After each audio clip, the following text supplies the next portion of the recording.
Chosen ones, God needs to talk to you right now. It started with a whisper, so faint Lena thought it was just the buzz of her tired brain after hours of studying. The words slid through the air like static from an old, broken radio. Chosen one, God needs to talk to you right now. Her pen slipped from her fingers. For a moment, the dorm room felt colder, as if someone had opened a window to let in a draft. The lamp on her desk flickered twice, casting long, trembling shadows across her textbooks. She pressed her palms against her ears, heart hammering, but the voice wasn't coming from outside. It was inside her head. She whispered back without meaning to. What? No answer. Just silence, heavy and unnatural. She glanced toward the window. The campus streets below were empty, but not quiet. There was a low hum, a vibration she could feel more than hear, as if something enormous was awake but invisible. At that exact same moment, across the city, three strangers felt the same presence. A boy with scars on his hands stopped in the middle of stacking shelves at a midnight grocery shift, dropping a jar that shattered at his feet. A nurse driving home, late, slammed on her brakes as the words filled her ears, sending her car into a skid. And a man kneeling in a darkened church looked up, convinced the voice came not from heaven, but from just behind him in the pews. None of them knew each other. Their lives had never intersected. But tonight, destiny was already stitching their paths together, threads pulled tight by a force older than time itself. Lena didn't know it yet, but her life had just split in two, before the whisper and after. The next day passed in a blur.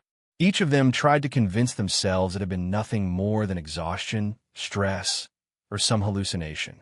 But then, as dusk fell, their phones buzzed simultaneously. The screen glowed with a message, simple yet impossible. Tomorrow, midnight, St. Andrew's Church. Bring no one. No sender. No call history. No trace of where it came from. And yet, each of them knew it wasn't a prank. It was a summons. Lena sat frozen on her bed, rereading the message until the words blurred. Fear curled in her stomach. How could anyone have her number? How could four people in different corners of the city receive the exact same thing? Logic screamed at her to ignore it, to stay in the safety of her dorm. But deep inside, beneath the fear, something pulled her forward. It wasn't curiosity, it was certainty. When midnight came, Lena found herself walking through the fog-laced streets, the church steeple rising like a jagged shadow against the moon. Its stained-glass windows were dark, and the old wooden doors loomed as though guarding secrets too heavy for the world. She wasn't the first to arrive. Three figures stood in the courtyard. Daniel, a broad-shouldered man with haunted eyes, carried himself like someone who had lived through too many battles. His military jacket was worn at the edges, his jaw tense, as if he expected an ambush at any moment. Mira, dressed sharply even at midnight, clutched a notebook to her chest. Her hands trembled, though her eyes burned with the restless fire of a scientist who demanded answers, even from the impossible. Ezra, in contrast, looked calm. The quiet priest had been kneeling in prayer when the others appeared. His dark robes blended into the shadows, and when he finally raised his head, his gaze seemed to pierce straight through them, as if he already knew why they were there. Lena stepped closer, her heart drumming. No one spoke. The air between them felt charged, as though their meeting was no coincidence, but part of something scripted long before their births. Then, with a long, aching groan, the ancient church doors creaked open on their own, no hands touching them. A rush of cold air spilled out, carrying the scent of candle wax, and something older, something metallic, almost like blood. The four strangers exchanged wary glances. Destiny was no longer waiting. It had begun. The air inside the church was thick, almost unbreathable, as if centuries of prayers and secrets pressed against the walls. Their footsteps echoed on the stone floor, swallowed quickly by the vastness of the sanctuary. No candles were lit, no organ played, yet the silence itself felt alive, watching, listening. Then it came, the voice. It no longer whispered, no longer teased the edges of their minds. This time it thundered through the sanctuary, reverberating in their bones, filling every corner of the cathedral as though the walls themselves were speaking. I have chosen you. The word struck like a hammer, making Lena stagger. Mira dropped her notebook, pages scattering across the pews. Daniel's fists clenched as if preparing for battle, and Ezra simply bowed his head, lips moving in a silent prayer. The world is in danger, and only together can you stop what's coming. The stained glass windows above them flared suddenly to life. Their colors glowed with unnatural brilliance, reds burning like fire, blues shimmering like deep oceans, golds brighter than any sun. Yet outside, the night remained unbroken. The light came from within, radiating outward as if heaven itself had ignited the glass. Lena's breath caught as warmth seared across her skin. She glanced down at her wrist and gasped. A faint symbol glowed there, shimmering alive. Not a tattoo, not a scar, a mark. It pulsed with the rhythm of her heartbeat. She looked at the others. Each of them bore the same strange sign. Though different in shape, they shared a hidden language she couldn't understand. Daniel's was sharp and jagged, like a sword. Myra's curved like an infinity loop. Ezra's resembled a cross woven into a circle. The four of them stared at one another, realizing they had been branded not by choice, but by fate. The voice came again, softer now, but no less commanding. You are bound. What comes cannot be faced by one alone. Only together can you endure. The ground trembled beneath the pews, dust falling from the rafters. Somewhere deep within the church, something creaked open, a hidden passage or perhaps a warning. Lena clutched her wrist, fear and all warring inside her. For the first time, she understood.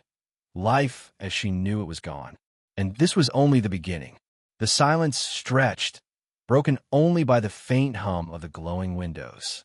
Then Ezra moved, slowly, as if guided by unseen hands. His eyes fixed on the altar. There, he whispered. Upon the old stone altar lay a Bible, its leather cracked, edges worn, yet strangely untouched by dust.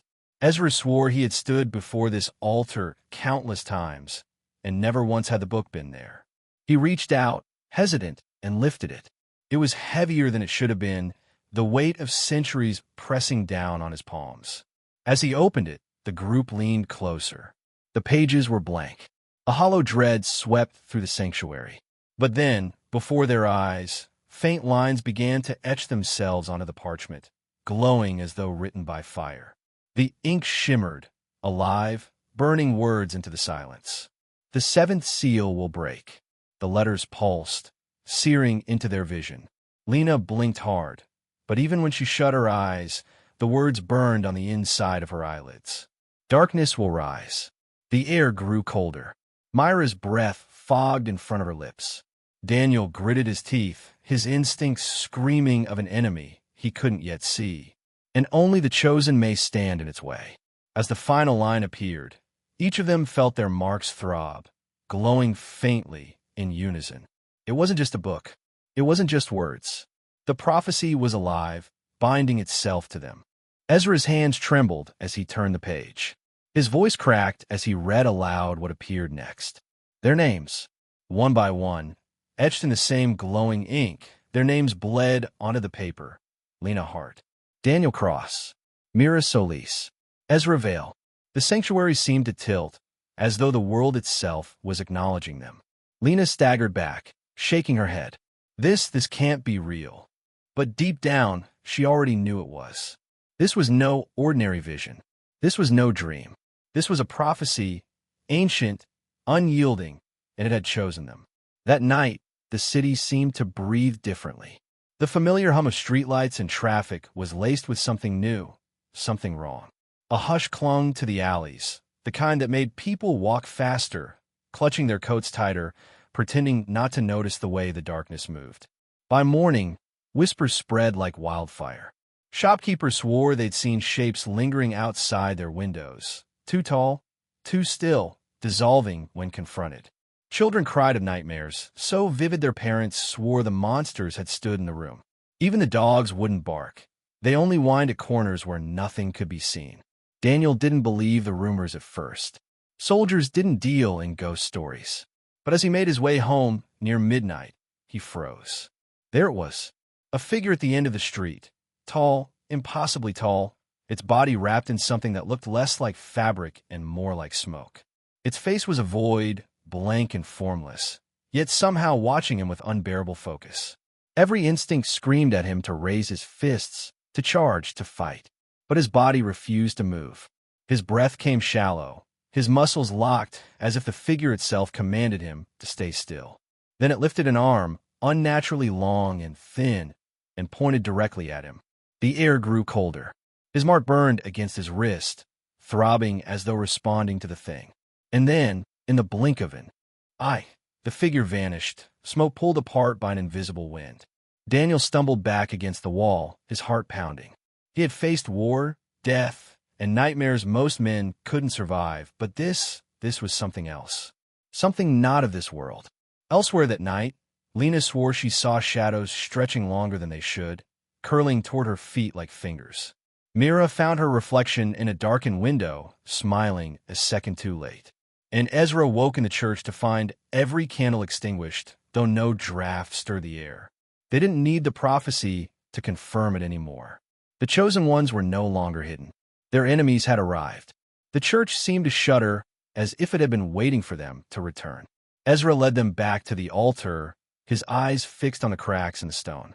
With trembling hands, he pressed against one of the carved panels. A deep grinding sound rumbled beneath their feet. The altar split open down the center, revealing a staircase spiraling into the earth. A rush of cold, stale air swept upward, carrying the scent of ash and forgotten prayers.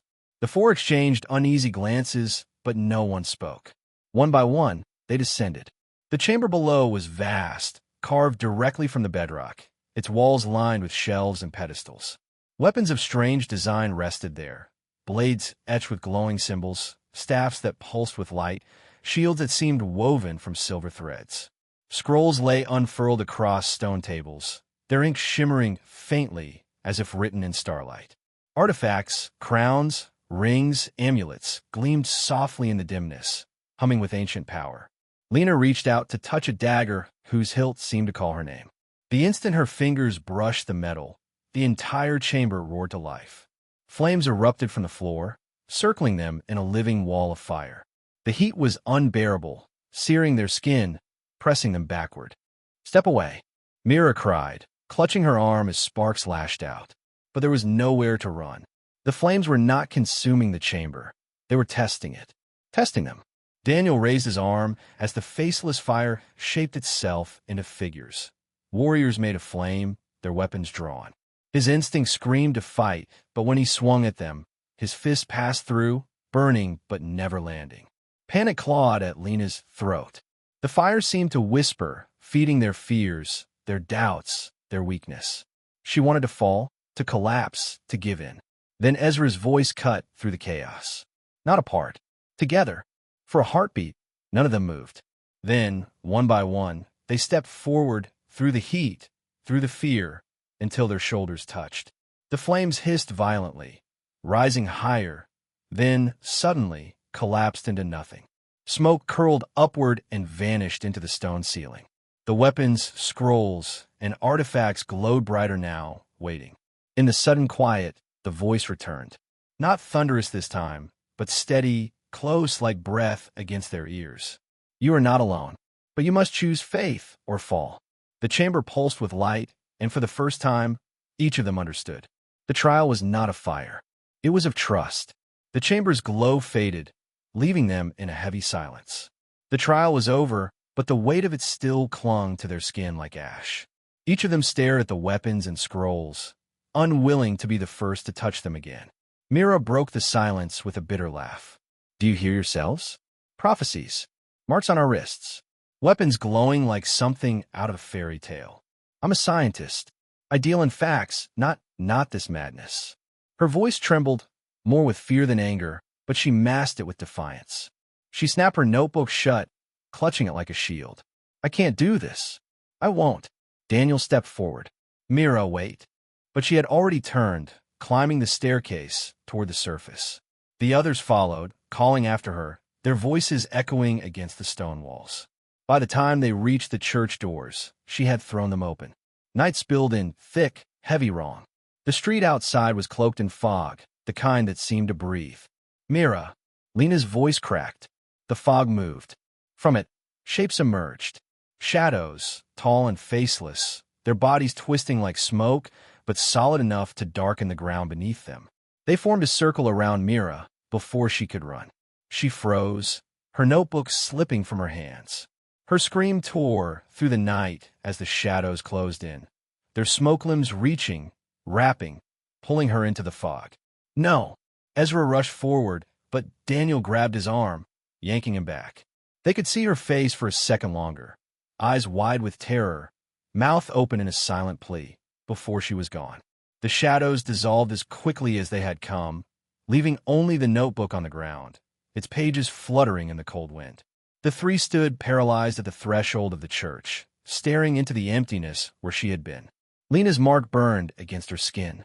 It felt heavier now, as though it carried not just power but loss. Ezra's voice was hoarse when he finally spoke. The prophecy he swallowed hard. It never said all of us would survive. The night seemed to listen, and in the silence, the truth pressed down on them like a blade. Chosen did not mean safe. The three knelt on the cold stone floor of the sanctuary, their breaths ragged, their hearts heavy with the weight of Myra's absence. The silence after her scream seemed endless, pressing against their ears until it felt like the world itself had stopped breathing. Then, boom, the church bell tolled. Once, twice, 3 times, its deep, resonant cry shaking the air. But no rope swung in the belfry, no hands touched the cord. The sound came of its own will, rolling like thunder through the night. Daniel rose to his feet, fists clenched. "What now?" he muttered, his voice hoarse with anger and helplessness. And then the air shifted. From the altar, light blossomed, bright, blinding, pure. It grew until it took shape, a figure clothed in flowing white robes, every fold alive with radiance. The face was hidden, obscured not by shadow, but by brilliance too great to look upon directly. Lena shielded her eyes. Ezra bowed low, whispering words of prayer.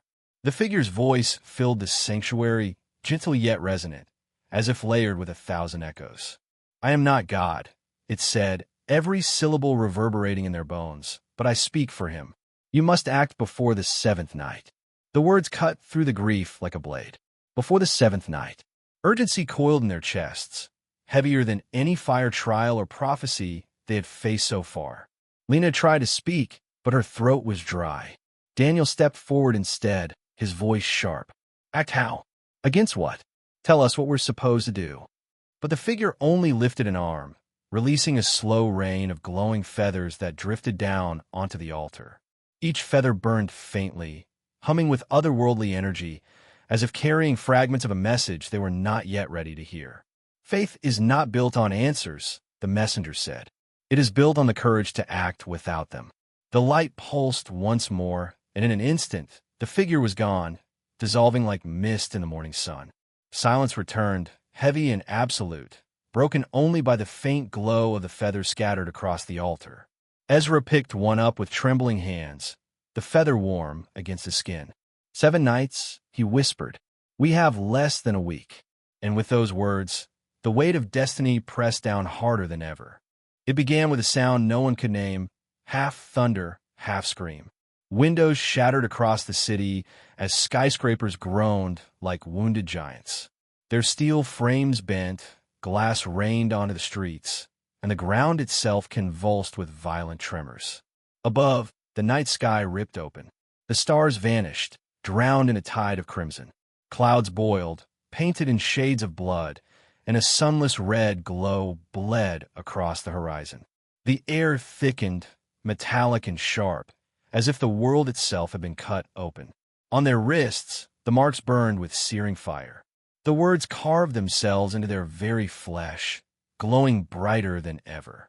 The 7th seal broken. The prophecy had reached its breaking point. All around them, shadows erupted from every crevice of the city. They poured from alleyways, seeped from manholes, and crawled out of shattered windows like a living tide of darkness. Faceless, countless, unrelenting. Thousands of them, climbing walls like spiders, flooding the streets with writhing, smoke-shaped bodies. Their whispers overlapped into a maddening chorus, a sound that made even the strongest hearts falter. Lena stumbled back, clutching the artifact she had chosen, a dagger that glowed faintly in her hand, its blade humming with unseen energy. Daniel stood firm beside her, wielding a sword forged from light itself, its edges blazing against the darkness. Ezra lifted a staff etched with ancient runes, every symbol flaring as though answering the chaos around them. For a moment, the three stood together in silence, staring at the tidal wave of shadows closing in from every side. Their faces reflected fear, but also something greater, resolve. "This is it," Daniel said through clenched teeth, raising his blade. The final stand. The ground split beneath them as the first wave of shadows surged forward, their clawed forms reaching, screaming, devouring everything in their path. Lena tightened her grip, the dagger's light spilling across her trembling hands. She met Ezra's gaze, then Daniel's, and without a word, the three of them stepped forward. Not as strangers, not as survivors, as the chosen. And the battle for the world began. The city burned with shadow and light. Screams split the night as steel bent, stone cracked, and glass rained like knives from the towers above. Every street was a battlefield, humans fleeing in terror while faceless shapes poured over rooftops like a living flood. Daniel's sword blazed white, each strike cutting sways through the smoke-borne creatures. But for every one that fell, 10 more rose in its place. Ezra's staff throbbed with power, runes spilling fire into the streets. Yet his breath grew ragged, his body trembling under the strain of channeling something no mortal should hold. Lena darted between them, her dagger flashing, slicing through the grasping tendrils of shadow, but her arm grew weak, her lungs screaming for air. The prophecy had not exaggerated. This was not a fight they could win by strength alone. The tide of darkness pressed closer, closing the circle around them. The skyscrapers leaned above like giants waiting for the final blow. And as the faceless beings shrieked, their voices forming one unholy roar, Lena's knees buckled. Her mark blazed against her wrist, hotter than fire, brighter than the sun. She raised her hand toward the blood-red sky, tears streaming down her ash-streaked face. "If you are with us," her voice cracked, desperate, defiant, "speak now." For a heartbeat, silence fell, and then the heavens split open. The voice came, not as a whisper this time, not hidden in shadows or cloaked in riddles. It roared through the world, shaking mountains, shattering windows, rattling every soul who still drew breath. You are never alone. The sky ignited, white fire pouring through the crimson clouds. The shadows recoiled, hissing, their faceless forms unraveling as the light seared through them. "You are my answer." And with those words, it came, a wave of divine brilliance brighter than any dawn.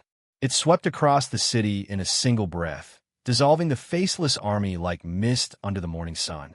Buildings stopped shaking, the blood-red sky peeled away into starlight, and silence reclaimed the streets. The chosen fell where they stood. Daniel collapsed onto his knees, sword extinguishing into silence. Ezra slumped against the broken steps of the church, his staff dimming at last. Lena dropped her dagger, the mark on her wrist still glowing faintly, as if reminding her that survival came with a price. They had endured. But in the hollow stillness that followed, they knew the truth. This was not the end. The prophecy had only named the first seal. 6 more loomed like storm clouds on the horizon. Yet for the first time since the whispers began, hope burned brighter than fear. The war was not over. But tonight, they had proven they were chosen. And the world, for now, was safe.